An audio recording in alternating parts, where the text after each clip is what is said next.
She walked into the clinic with her father, but refused to look anyone in the eye. At first, it seemed like ordinary teenage nerves, but something about the way she flinched when he spoke, the way he answered every question for her, it sent a chill down the doctor's spine. 28 weeks pregnant, a baby that shrunk at the sound, then came the ultrasound.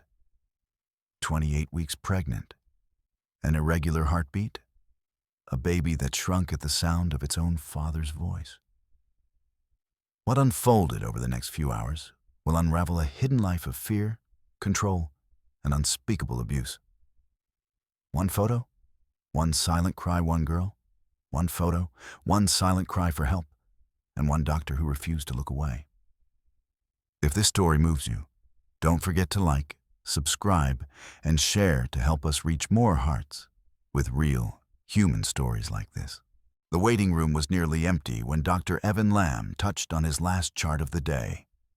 Outside, the Santa Rosa sky had already darkened into early evening hues, casting long shadows against the clinic walls. Just as he prepared to finish up, his eyes landed on a familiar figure seated in the far corner. Mark Halden, a burly man in a navy polo, and a girl he assumed was his daughter. The young girl sat with her hood up, eyes locked to the floor, her fingers twisting the drawstrings of her sweatshirt in restless loops. Dr. Lamb walked over with a smile. "Mark Halden, right? Didn't expect to see you today." Mark stood and shook his hand. "Thought it best to come in before the weekend. My daughter's been feeling off." Lucia barely lifted her eyes, offering only the briefest glance in his direction. Her frame seemed too small beneath her oversized hoodie, her shoulders pulled in tightly as if she were bracing for something. "I've seen you around the neighborhood," Evan said gently. "Lucia, right?" She gave a subtle nod but said nothing. It wasn't the silence that struck him. It was the tension in her body, like she'd rather vanish than be seen. Back at the nurse's station, Rosa Delgado waited quietly as Dr. Lamb returned. "There's something not right," she said under her breath. She wouldn't speak. The father answered everything, even her name.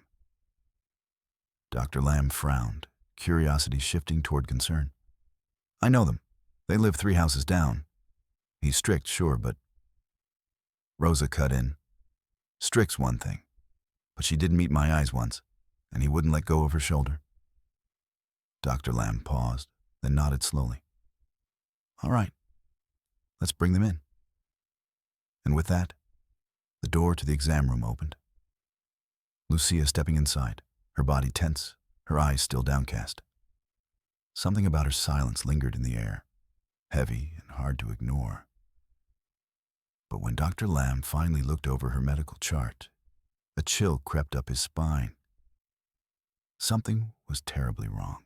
Dr. Lamb took the chart from Rosa, flipping it open as Lucia sat down stiffly on the exam table. Her father settled protectively beside her. A quick glance at the listed symptoms made his brow furrow. Persistent nausea, fatigue, abdominal discomfort, all classic signs of early pregnancy. But the kicker was the age, 14. He kept his expression neutral as he looked up. "What brings you in today?" Mark cleared his throat. "She's been sick, throwing up, sleeping too much, complains her stomach hurts." Before Dr. Lamb could ask the girl herself, Mark leaned in. "She's pregnant." The words hang in the air, like static. Despite already suspecting it, hearing it confirmed made the doctor's stomach tighten. He turned to Lucia. "Is that right?" She nodded slightly, still not speaking. "Do you know how far along you are?" Mark answered again. "We're not exactly sure. She's never been to a doctor since it started." Dr. Lamb forced a calm nod, though alarm bells rang inside him. "Would you mind if I asked Lucia directly?" Mark hesitated, but eventually gestured towards her. Lucia still said nothing. "I'd like to do an ultrasound," Dr. Lamb said gently, "just to see how far along the pregnancy is and how the baby's developing." "Lucia, is that okay with you?" A timid nod. "All right," he said, rising. "Rosa will help you get ready." As Rosa assisted Lucia to the exam table, Dr. Lamb turned to ready the ultrasound machine.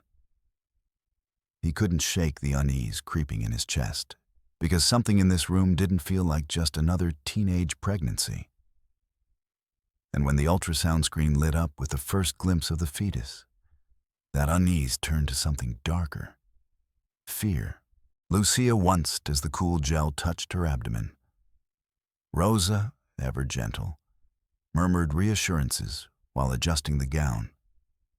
Dr. Lamb pressed the ultrasound transducer to her skin, his eyes fixed on the monitor. The image took shape slowly, grainy, black and white, flickering with the soft movement of life. He adjusted the probe, searching for a clear view.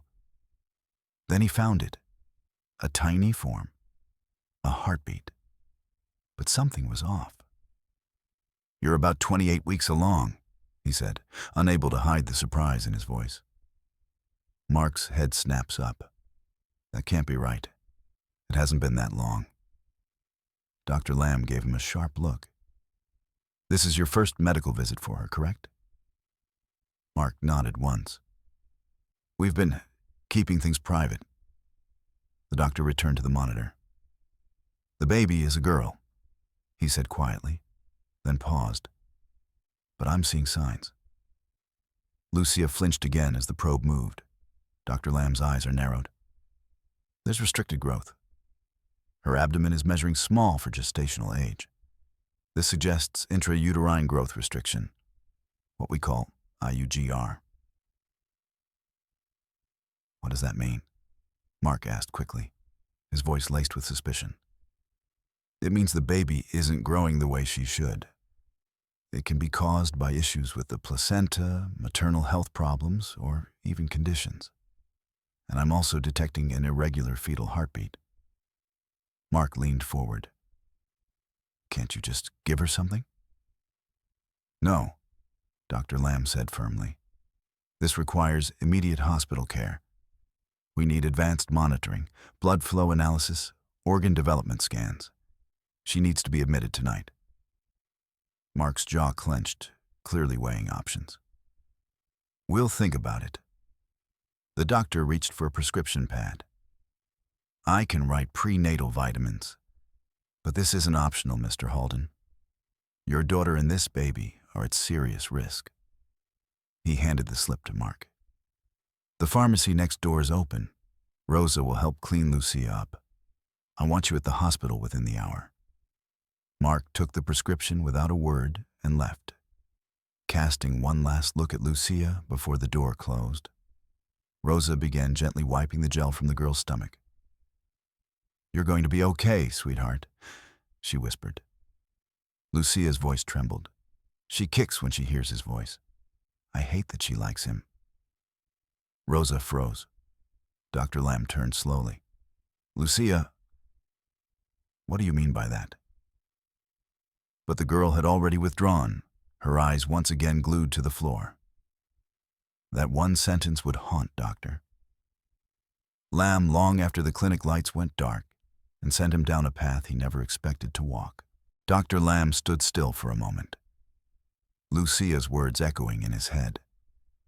"She kicks when she hears his voice. I hate that she likes him." It wasn't just teenage resentment. There was something embedded in her tone, a quiet revulsion, a tremor of shame that had nothing to do with being a pregnant teenager. Rosa changed at him, her eyes wide. "Did she just say what I thought she said?" He nodded slowly, though his thoughts were already racing. He tried to ask again, tried to coax Lucia into repeating herself, but she had shut down. Her body in stiff, her eyes returned to their distant stare. Whatever courage had allowed her to whisper that small truth had evaporated.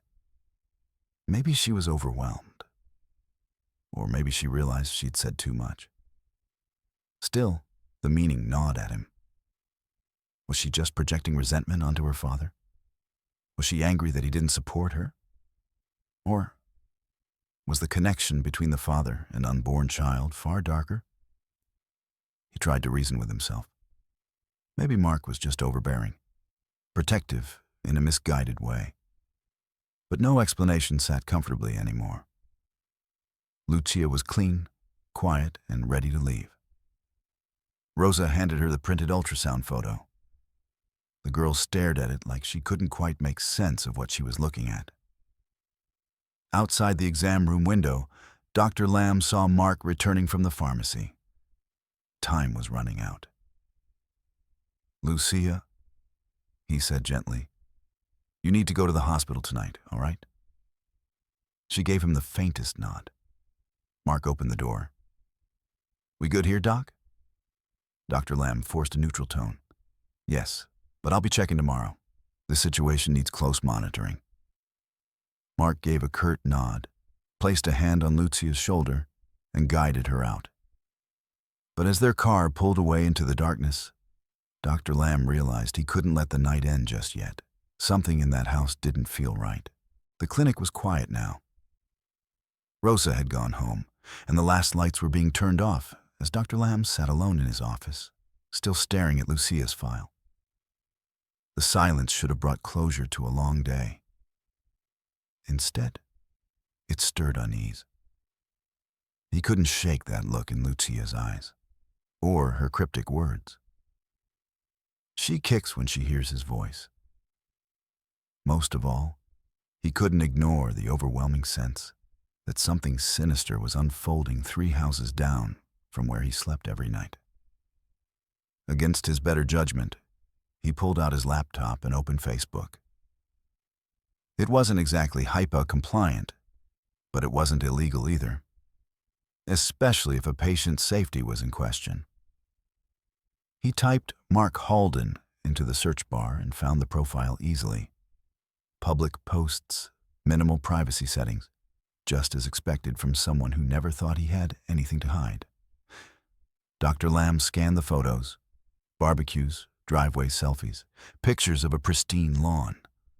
Almost no sign of Lucia, and no sign of a mother either. He kept scrolling until a name popped up: Danielle Rivera.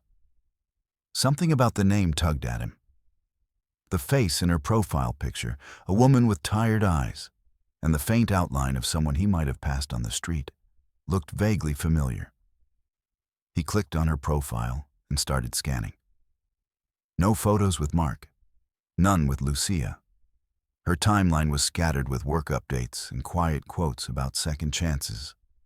Not a single image of her daughter. "Maybe they're divorced," he murmured. "Maybe she's just out of the picture." But then why had Mark said Lucia went to the hospital with her mother? He hesitated, fingers hovering over the keyboard. Then he opened Messenger. "Hi, Ms. Rivera. I apologize for the intrusion. I'm Dr. Evan Lamb, a family physician in Santa Rosa. I treated your daughter Lucia tonight. I just wanted to check how the hospital visit went. Please let me know if everything's okay." He hovered again, then hit send. He waited, checked the fridge, reheated leftovers, looked at his phone every 30 seconds. Then it chimed. A message from Danielle. "What hospital visit? I haven't seen Lucia in years. What's going on?" His heart dropped. A second later, his phone buzzed with a Facebook call. He answered. "Doctor, what do you mean you saw Lucia? Where is she? Is she okay?" Dr. Lamb's voice was calm, but cold dread washed over him. "She's pregnant, about 28 weeks, and she came in with Mark." Silence. Then Danielle's voice cracked. "That's impossible. He has full custody. I haven't seen her in 3 years. He said I wasn't allowed near her." Now it all made sense. This wasn't just a sick teenager with a distant father. This was something much worse. And what Danielle revealed next shattered whatever pieces of doubt Dr. Lamb had left, turning suspicion into certainty. "Doctor, you don't understand," Danielle said, her voice trembling. "Mark and I divorced 10 years ago. He fought for full custody and won. He said I was unstable, said I had a gambling addiction." Dr. Lamb sat forward in his chair, listening intently. "I did have a problem, but I got help." Still, the court took his side. I was only allowed supervised visits. Then, one day, he moved, disappeared with her.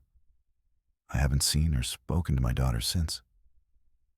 The weight of her words settled heavily on the line. I thought maybe she was okay. Maybe he was raising her right. But now, her breath hitched. She's pregnant? She's 14? Who did this to her? Dr. Lamb hesitated. He said she had a boyfriend. But I'm not sure anymore. Lucia said something strange. Something about the baby reacting to Mark's voice, and how she hates that it happens. Silence. Then Danielle whispered, "Oh my God." It wasn't a question. It was a realization. "I want to see her. I don't care about the restraining order. I need to see my daughter." Dr. Lamb's instincts screamed the same, but he also knew the delicate state Lucia was in. "We need to be careful. Any stress could cause complications." "I'll stay back if I have to," Danielle said, steadier now. "But promise me you'll check on her. Tonight, please." "I will," Dr. Lamb said, "and I'll keep you updated." After they hung up, he opened Lucia's ultrasound images again on his laptop, zooming into every measurement, every heartbeat irregularity. There was no doubt. This pregnancy wasn't just dangerous, it was deteriorating. And now he knew something else. Lucia was isolated, controlled, possibly being hurt by the one person who claimed to be protecting her. He looked at the clock. 10:15 p.m. Late. But not too late. Without another thought, he grabbed his coat, locked his office, and stepped out into the night. As the fog rolled over the quiet streets of Santa Rosa, Dr. Lamb made his way to the house 3 doors down, where the truth waited, just behind a locked door. The Halden house stood silent in the glow of porch lights, windows warmly lit like any ordinary suburban home. But nothing about what Dr. Lamb felt was ordinary. He knocked firmly. After a pause, the door creaked open. Lucia stood there, hoodie still on, her face pale. She altered nervously over her shoulder. "Lucia," he said softly, "did you go to the hospital?" She shook her head, barely breathing. Her fingers fidgeted at the edge of her sleeve, as if unsure whether to pull the door closed or let him in. "Lucia, I need you to be honest with me. Are you safe here?" She opened her mouth, then froze. A voice boomed from inside. "Who is it, Lucia? Is that the food guy?" Her eyes widened. Panic. "Please go," she whispered. "Please." She began closing the door, but Dr. Lamb gently placed his hand against it. "Lucia, I can help you. If there's something going on, now's the time to speak." "I can't," she breathed, pushing the door shut again. Then from inside, the door flung open fully. Mark stood there, his expression tight and forced. "Dr. Lamb, everything okay?" he asked, tone clipped. "I just wanted to follow up," the doctor replied calmly. "Lucia needs hospital care tonight. I was concerned when I didn't see your car leave." Mark's face twitched. "Her mother took her. I stayed to finish some things." The lie was too easy, too smooth. But Dr. Lamb didn't argue. Not yet. "Good," he said, stepping back. "Just wanted to make sure.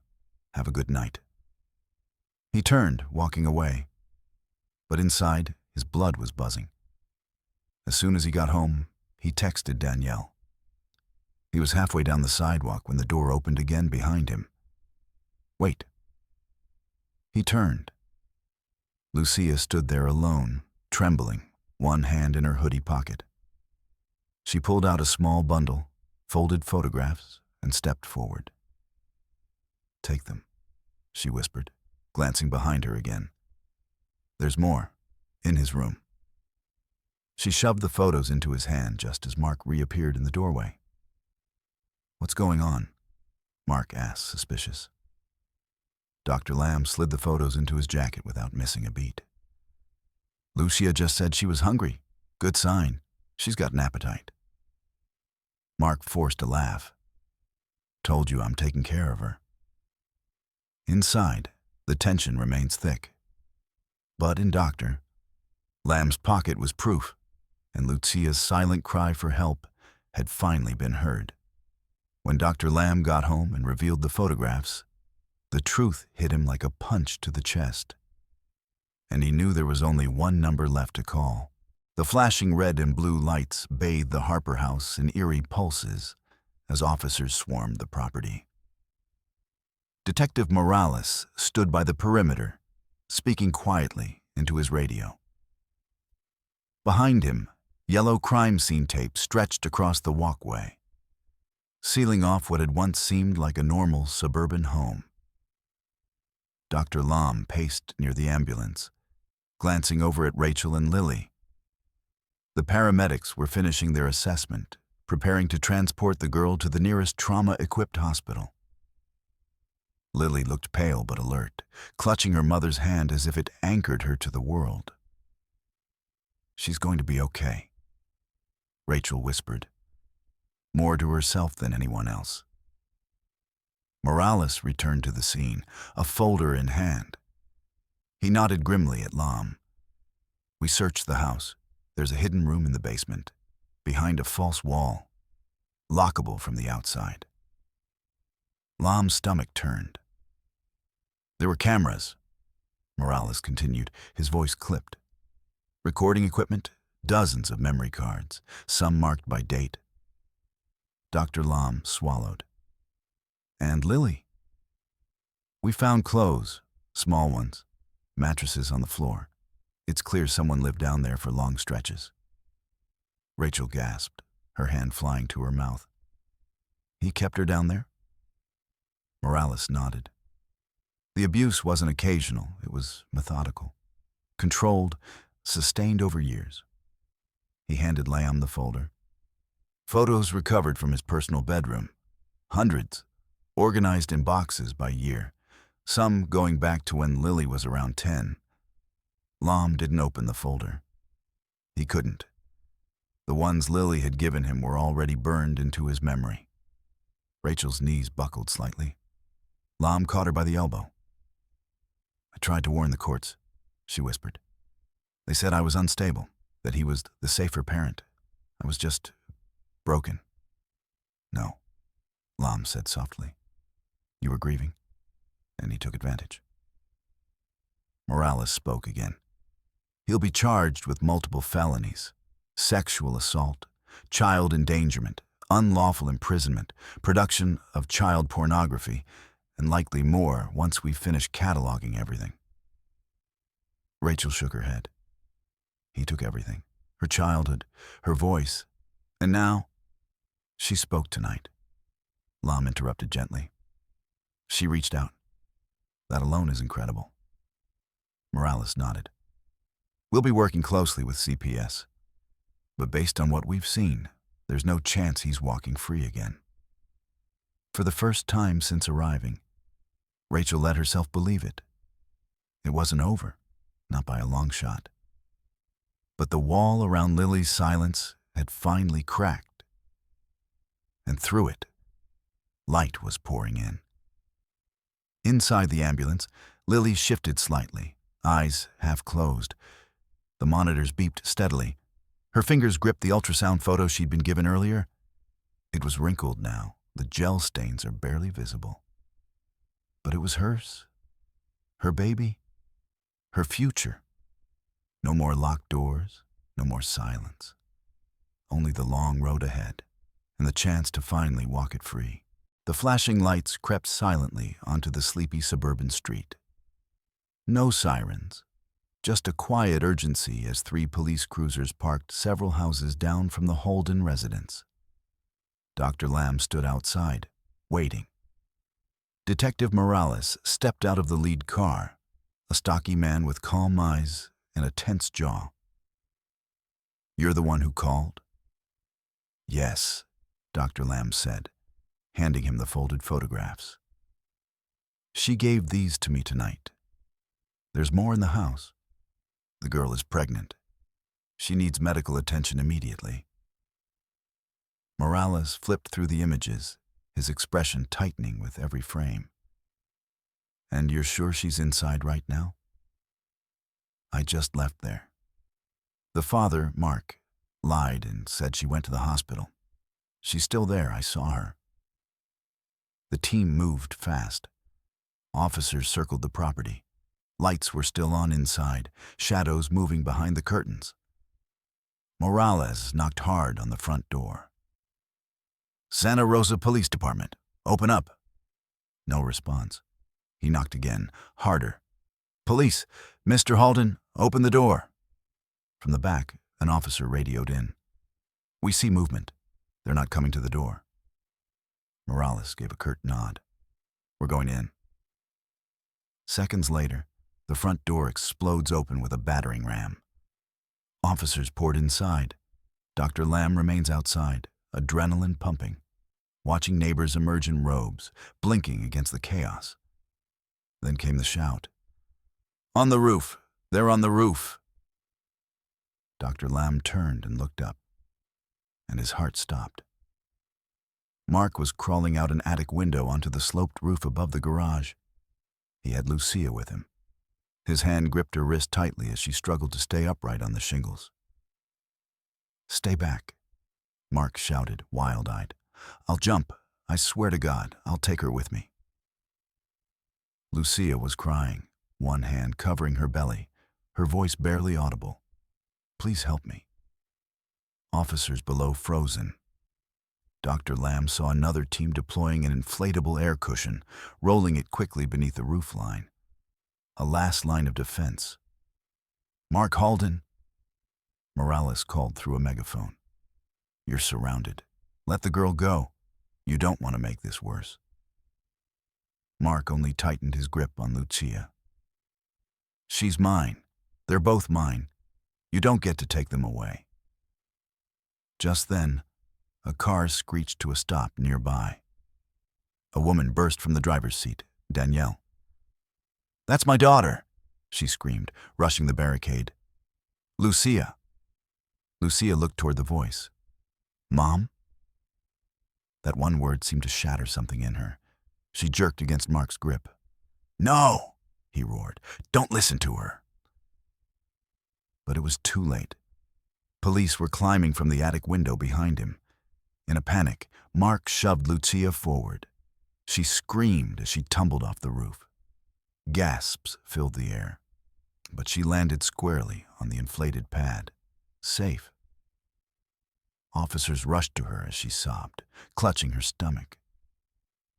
Mark tried to flee in the opposite direction, but 2 officers tackled him hard, slamming him against the roof tiles. He was handcuffed seconds later, rage spilling from his mouth. "You don't deserve her," he screamed at Danielle as they dragged him away. "You were never a mother."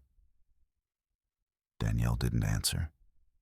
She was already at Lucia's side, tears streaming down her face as she reached for her daughter. "Mom," Lucia whispered. "You came." "I never stopped trying," Danielle said. "You're safe now. I've got you." As the ambulance pulled away into the night, the nightmare was over. But Lucia's fight for healing had only just begun. The ambulance raced through the quiet streets of Santa Rosa, siren wailing, its interior a flurry of motion and medical protocol. Lucia lay strapped to the stretcher, IV in her arm, fetal monitors already clipped into place. Her face was pale, but her eyes were open, fixed on the woman holding her hand. Danielle never let go. "I'm right here, baby," she whispered, stroking her daughter's damp hair. "You're not alone anymore." Across from them sat Dr. Lamb, still in his clinic coat, knees tense, stethoscope ready. One of the paramedics adjusted Lucia's oxygen while another turned to him. "She's stable for now. The baby's heart rate is still erratic but strong." Dr. Lamb nodded, then leaned forward. Gently, he placed the diaphragm of his stethoscope over Lucia's belly. Thump, thump, thump, thump. Still there, still fighting. He changed at Lucia. "We'll do everything we can for both of you. I promise." Lucia looked at him. Her voice was barely a whisper. "Will she be okay?" "We'll find out soon," Dr. Lamb said. "But you did the bravest thing anyone could have done tonight. You asked for help." The ambulance pulled into the hospital's emergency flight. Waiting just outside were a trauma team and Dr. Elena Vasquez, the on-call OB, specializes in high-risk abortion. Dr. Lamb jumped out first, briefing her rapidly as Lucia was wheeled past. 14-year-old, 28 weeks pregnant, diagnosed IUGR and fetal arrhythmia. Minor trauma from a controlled fall onto an air cushion, possible placental concerns. Dr. Vasquez nodded. "We'll handle it from here." Lucia's stretcher disappeared behind double doors. Danielle hesitated, but Dr. Vasquez looked back. "She's asking for you," and her doctor. They were used in. Inside, Lucia lay on her side, fetal monitors beeping, a nurse adjusting IVs. Despite it all, there was something different in her eyes now. She wasn't hiding anymore. She wasn't silent. Danielle sat beside her, fingers laced tightly with her daughter's. The worst had passed. And even though the road ahead will be long, for the first time in years, they were walking it together. But as the monitors ticked on and the room grew quiet, Lucia took a breath and decided it was time to speak the truth.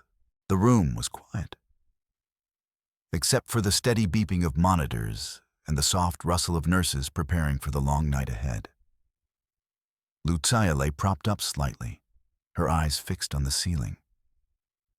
Danielle sat beside her, silent, her fingers gently stroking her daughter's hand. Then, in a voice barely above a whisper, Lucia spoke. "There was never a boyfriend," she said, her words falling like stones into the silence. Dr. Lamb stepped closer, his heart thudding. Lucia turned to face them, voice growing steadier with each word. "My dad. He's the father of the baby." Danielle gasped, covering her mouth. A nurse paused mid-movement. Even Dr. Vasquez, entering to check vitals, frozen for a moment before quietly continuing her work. Lucia's eyes glistened, but she didn't stop. "It started after the custody. I was 7. He pulled me out of school, said he'd homeschool me. But there weren't any lessons, just worksheets he printed online. No books, no tests." Her voice trembled, but she pressed on. "When people came over, he made me hide. He told me the world was dangerous, that Mom didn't want me. He made me believe he was the only one I had." Danielle wiped away silent tears. "Lucia, I tried.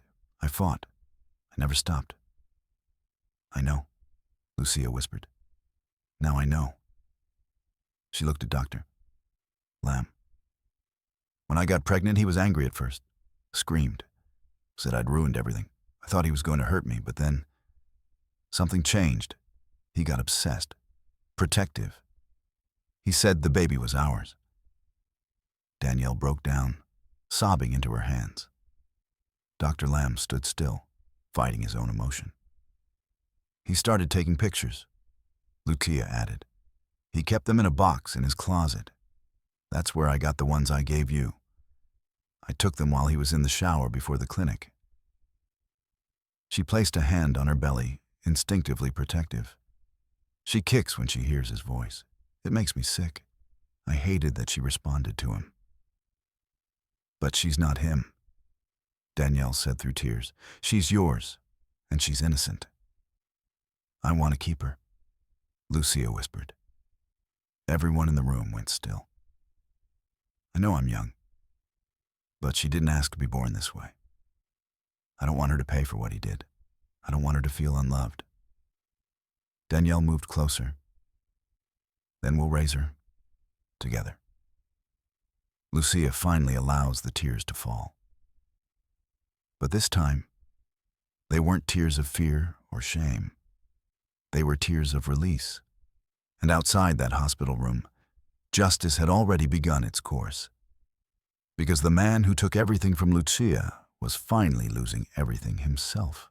Detective Morales entered the hospital waiting area just after sunrise, flanked by a social worker from Child Protective Services. His face was solemn, but there was a quiet resolution in his tone. We have him, he said simply. Mark Holden is in custody.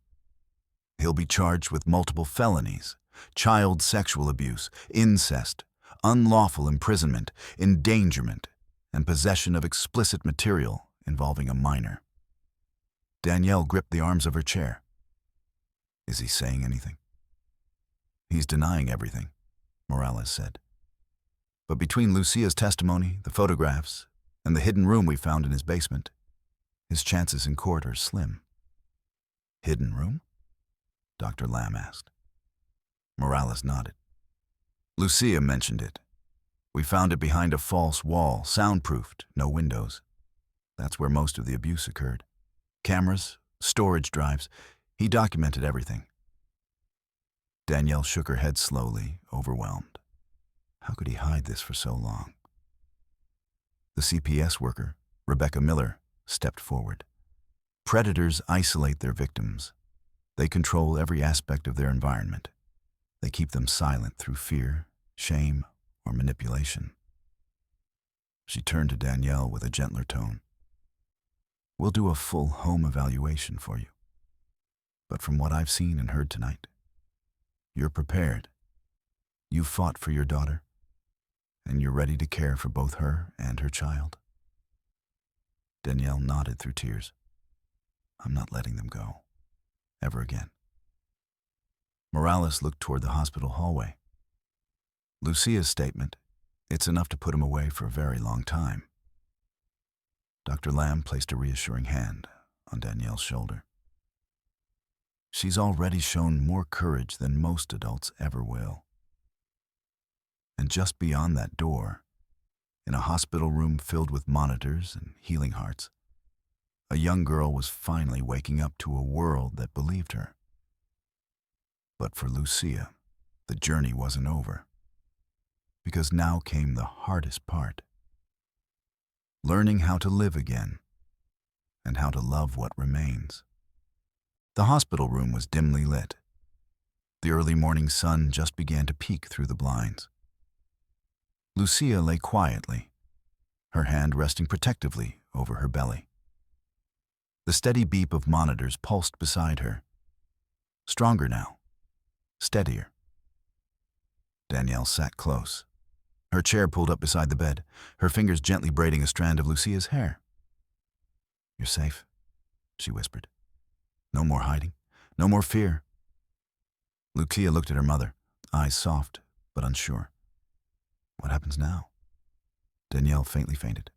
Now, we heal, we raise your daughter, and we rebuild together. There was a pause. Then Lucia whispered, I want to name her Hope. Danielle blinked back tears. It's perfect. A nurse stepped in with an update. The baby's heart rate was stabilizing. Lucia's vitals were improving. The steroid injections were working. Dr. Lamb arrived a few minutes later, quietly checking the monitors. He looked at Lucia and smiled. You've both made it through the worst, And you did it with more strength than most people I've ever met. Lucia gave him a small but genuine smile. Thank you for believing me. You believed in yourself first, he replied. I just followed your lead. As the room settled back into calm, Lucia touched at her ultrasound photo resting on the nightstand. She reached for it, tracing the outline of her unborn daughter's face. It still didn't feel real, but for the first time in a long time, it felt right. She had been quieted, controlled, hidden. Now, she has a name. She had a voice. She had hope. Because even in the darkest of places, a single act of courage can spark a future no one thought possible. In every neighborhood, behind perfectly trimmed hedges and quiet smiles, there can exist pain too deep for words. Lucia's story isn't just about one brave girl. It's about what happens when someone dares to ask questions no one else is willing to ask. It's about listening to the silences, the broken glances, the subtle signs. Her courage lit the first spark. Dr. Lamb's decision to act, despite the risk, despite the discomfort, ignited the fire that saved her life. We often think heroes wear badges or capes, but sometimes they wear white coats or simply carry open hearts. This story reminds us that silence protects the abuser, but truth protects the abuser. That even one voice, one photo, one whisper can break a cycle of years in the making. And most importantly, it teaches us this. Healing begins the moment someone is finally believed. To Lucia, and every silent survivor still waiting to be seen, we see you. We believe you. You are not alone.